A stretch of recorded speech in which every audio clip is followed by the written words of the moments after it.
Yeah, thank you so much, Mr. Laxman. Now, since the time is very short, quickly we'll be rushing to other panelists. Mr. Kaushik, let's start with you. There are two areas you can focus on, consumptions and savings, and how it is, contributing in GDP. In a quick round, we can just go through. Yeah. Thank you, sir. Thank you. Good afternoon to all. So, I will be talking from the perspective of economics, basic economics, macroeconomic concepts. Most of our panel has already talked about the business aspect and all those things, but economic aspect is very important because when we talk about the 5 trillion economy, or as sir told, around 40 trillion economy by 2047, the latest statement made by the External Affairs Minister in Davos. One thing what we need to focus is whether we do have that capacity to reach that stage. So we are not talking from the point of 2023 or 24. We are talking from the point of next 25 years down the lane, whether we are in the capable or whether we are in the position to achieve that mark. That's the very important question. So what stands for India in terms of economic parameters is India is a very big consumption economy. So any product which is manufactured in globe or any services which needs to be transformed into business, right? The first and foremost market which gets tried is India, because we have a huge middle class population. Our middle class population is almost about 34% of India's population. And this will be doubling in next 25 years. This is what the projection is. So more the middle class population, they are the people who are more consuming people. So more the consumption happens, more the economy grows. That's how the economics works. So that's one of the major points which India has out of 142 crore population. So we have a very big consumption market. So any product, anything you manufacture, it gets tried in India. So it gets used in India. Yes. For example, this is elaborated by Mr. Raghavendra so wonderfully. So this is the question. And let's skip to another question. Yeah. Demographic dividend. Yeah, dividend. That's the continuing point of what the consumption pattern I was talking about. So demographic dividend is the percentage of working population in the total population gap. So India has been blessed with that. So this demographic dividend will be positive till 2053. That is, we have a time gap of another 30 years. So this will be a favoring factor for India compared to other countries. So as sir rightly pointed out, ours is a very young country with a median age of 28 years. So this is one of the biggest advantage what India has, and this is where morning session they were highlighting upon why youth needs to be addressed and why youth needs to be brought into the mainstream. That is what our recently we celebrated our Swami Vivekananda Jayanti also, who was very much talking about the youth 100 years back, not now. So he highlighted the importance of youth, but somewhere we lost our youth power to different countries because of people going and working for other companies. We are proud enough to say that the global CEO of X company, Y company, Z company are all from India, but they are not citizens of India. They're not citizens. They have set aside the citizenship of India and they have taken the citizenship of other country and they're working there. So what is the benefit of talking about such people in India now? I don't think we should not give such a huge fame for such people. So we need to concentrate on our young entrepreneurship, basically MSME sector, which is giving 70% of the job, okay, 44% of the export market and 35% of the GDP. So we need to talk about our own entrepreneurs who are staying back in India and who are contributing to growth, and not talk about someone like Microsoft or some people who are working in big companies. That's not our point of thing which we need to discuss at this point of time. I just wanted to bring it because entire India depends on you. As morning the Infosys Deputy CFO was talking about, right?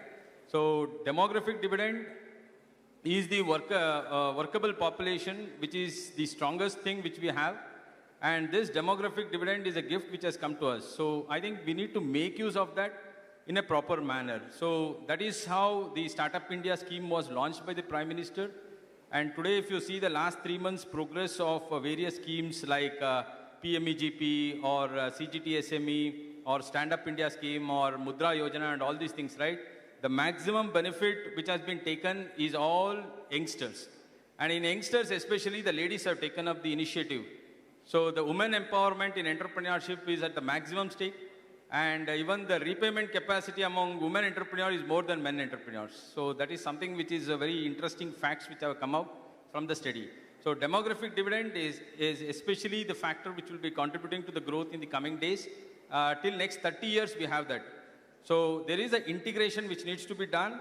So since government has announced a digital policy, startup policy, and all the PLI schemes and everything, unless and until if those things are taken up by youths and they start business right, then these schemes doesn't work out. It's an integration basically.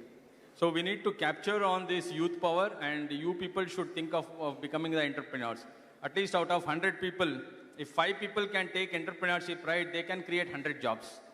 So how many of you are interested in becoming entrepreneurs in your coming days? Excellent. Good now. That's good. Excellent, excellent. So you can create 150 jobs.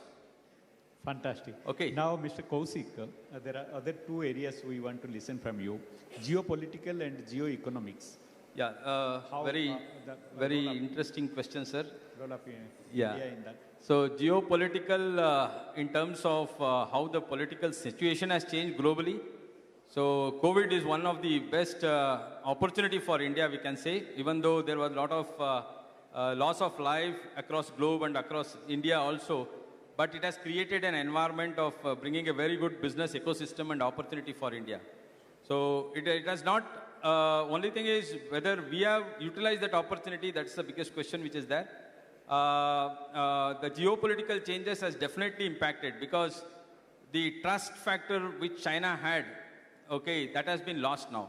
So China is no more a trustable country now, but the people in China are trustable people, not the government which is at the center, okay. So even the skill sets, what is there in China, right, it is not equivalent to anywhere in the world. So even though there was a lot of thing that they were expecting a lot of companies to move out of China to India and Southeast Asian countries, right, that did not happen actually. Okay, as predicted, it did not happen because the companies are not willing to move out because of the skill sets which are there in those people. So any skill updation in China, right, it takes only 10 to 15 days. They upgrade the skill at a so faster stage. But in India, it takes minimum 40 to 45 days to upgrade your skill set. So this is somewhere where I think the new education policy has been launched in order to match that skill sets. So I think that is the one point. In a geopolitical situation, it is today between China, US and India. These are the three triangular countries wherein US doesn't enjoy a good relationship with China. China is not enjoying good relationship with US, but India is maintaining equal relationship with China and US. So India is going for a more balanced approach, but it is taking the more of a national interest. So you might have seen in this latest conflict of Russia and Ukraine, right, war. So there was a lot of pressure from US, where US President Mr. Joe Biden talked about, called Prime Minister Modi, and he talked that why you are buying oil from Russia. Our Russian oil import has gone up by 22%. I think you know, right? Before the war with Ukraine, right? We used to import only 2% of the oil from Russia, but today it is 22% of oil is getting imported, and that too we are making payment in Indian rupees, not in US dollars. Okay, so there is a geopolitical clash which has happened between India and US, but India cannot be taken so lightly now by US. US knows that. That's why they are putting a very balanced approach, and last week he has appraised India of the efforts what India has taken up in order to protect its national interest. So geopolitically, India is in a strong position. Okay, it is a supply hub today. So it will be a supply hub in the coming years also. Every economy knows that India is a country which has a very positive response to the global system. So everyone is depending on India. So that's the new thing. And also the G20, India has taken up the lead for G20, right? It has taken up the presidency of presidents of G20 nations. And we will be having the G20 series of programs happening in India for next 1 year. So I think a lot of things are happening, a lot of changes are happening. So achieving 5 trillion and more than that is not a dream in India. We could have achieved by this, but because of the COVID, we lost 1.5 years because of that.